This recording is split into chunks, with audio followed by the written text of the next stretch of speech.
It's Local Edition. My name is Brad Pomerance. We're in Sacramento today, joined by Bill Monning. He is the majority leader of the California State Senate. I want to speak with you, sir, about sodas. This, for example, is a drink that I would buy in a vending machine. It's about 20 fluid ounces. It's not a diet drink. It's a regular soda. Give us a sense about what, if I were to buy that, what am I consuming? Right. Well, our concern, Brad, is the added sugars in many of these drinks. Okay. This type of cola drink contains the equivalent amount of this many teaspoons of sugar. Come on. There's 16 packets there. That's a little conservative. It's actually closer to 17 teaspoons of sugar added to these drinks. How? I mean, if you get a cup of coffee, for example, maybe you'd add 1 or 2 sugars. Right. How? Yeah. Well, it's part of the process. Right. The sugar is added. My bill seeks to focus not just on the conspicuous colas maybe, but more importantly, other drinks that have added sugar that may be marketed more as a healthful drink, as a juice drink or a sport tea. Yeah, what about these sport drinks? Sport tea, energy drinks, Capri Sun, which is marketed to children. My bill would require a focus on those drinks that have the equivalent of 75 calories of added sugar to a 12-ounce serving. Before we talk about your bill, I want to talk about why you're concerned about this. I understand that sugar-sweetened beverages can cause some health consequences. Give us a sense of what those health consequences are. I know we have a poster here that describes them. Right. So we're focused on sugar-sweetened beverages because of the impact of liquid sugar being the leading source of increased calories in young people's diets. And unlike sugar in food, which we're not endorsing, but liquid sugar is metabolized differently. It makes the pancreas and the liver work overtime, and it converts that sugar to fat. So children who drink the equivalent of 2 of these per day increase their likelihood of acquiring diabetes type 2, preventable diabetes, by 26%. So the fruit sugars aren't so much a concern as we speak today. Well, fruit drinks that have added sugar. Right, but the fruit sugars, natural, meaning like if you have an orange or an apple. That's correct. Right. Natural, and a natural squeezed juice drink that has naturally occurring sugars, that's less the focus of our concern. These products are highly marketed to children, and it's been described as a public health epidemic by the California Department of Public Health. And so the concerns I understand, and you brought this great graphic for us, obesity, heart disease, diabetes, liver disease, and obviously dental consequences. Tooth decay. And we see what used to be called adult onset diabetes is no longer adult onset. It's acquired as it's a function of diet, lack of exercise. It's multifactorial, and we're the first to acknowledge that it's multifactorial, but it's public health officers and doctors who have zeroed in on sugar-sweetened beverages as a leading cause of this obesity, type 2 diabetes epidemic in our state and our nation. So let's talk about your proposed bill.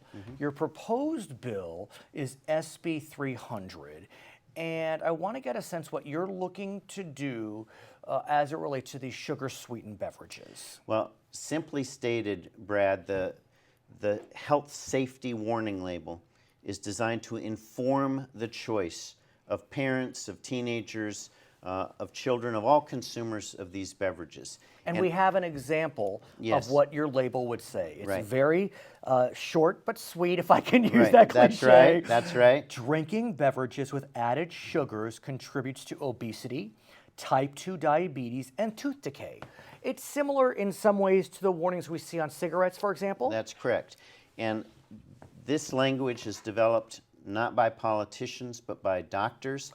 There's been multiple peer-reviewed studies of both the health consequences, and there's been studies on effective label warnings. And this label warning has been tested. It actually influenced 60% of parents would choose a more healthful drink when they Yeah, saw this warning label. Let's dig deep into that question because, look, we have over 50 years of experience with cigarette warning labels. Do studies indicate that those cigarette warning labels have been effective in decreasing smoking? Absolutely, but with any label warning, it's part of a broader public health strategy. I'm the first to acknowledge this label by itself doesn't solve the problem. I see. But it's an important tool, we think, in a broader campaign, a public health campaign that needs to include education in schools. Some of the schools now have safe water stations with fresh water where kids have a recyclable container and they can fill with clean, safe drinking water. Are you aware of any other jurisdictions, either in California, in the nation, other countries that have warning labels for sugar-sweetened beverages? None that I'm aware of. Oh, This really? would be the first. Other jurisdictions have imposed tax. And let's talk about that, because that is a different strategy, one you may have considered, That's right. but you did not. Talk us through the tax strategy. So the tax strategy is probably more similar to what's been done with tobacco, where tax is directed to public health education and campaigns. Who's doing taxes? Do you know? Pardon? Who's doing sugar-sweetened taxes? I understand there is a proposal in the Assembly by Assemblymember Bloom. I did carry one when I was in the Assembly. It requires a 2/3 vote. But I think in Philadelphia you had indicated. Yes, okay. They've been passed in Philadelphia, Berkeley, Oakland, okay. Albany, San Francisco. And how are they doing? What do you In know? every jurisdiction where it's been implemented, they've measured a marked and measurable decrease in consumption, and they've used the revenue to promote public education. So Mexico, really? a nation, imposed this a couple years ago. They've seen a decline of 10 to 12%, and it was the leading per capita nation for consumption of Coca-Cola products. So what made you decide, since you have carried bills like this in the past, to pursue the labeling path as opposed to the tax strategy? My decision, Brad, was I'm not opposed to the tax strategy. It gets a little more complicated with budgets, and the discussion tends to be more one about taxation and not the health impacts.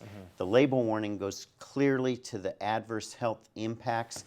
What I believe it will do is give consumers an informed choice. That's really our goal, is to inform the choice of a consumer in choosing products that through marketing they may think this is a healthful product, but through the label warning they would be educated that this has added contained sugars that are damaging. Have you carried a bill like Yes. a labeling bill? I have. And not successful in the Not past? successful. So I've carried it twice since my term in the Senate.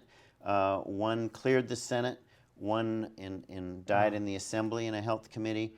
Another one didn't make it out of the Senate Health Committee. As you can imagine, the forces of opposition are highly funded, highly focused, and very concerned about the implications of this legislation. That said, people say, well, you failed twice, why are you doing it again? Right. And my answer is simple. Last time I checked, the public health epidemic continues and continues to grow, particularly among disadvantaged and minority communities. So are you feeling bullish about your third try?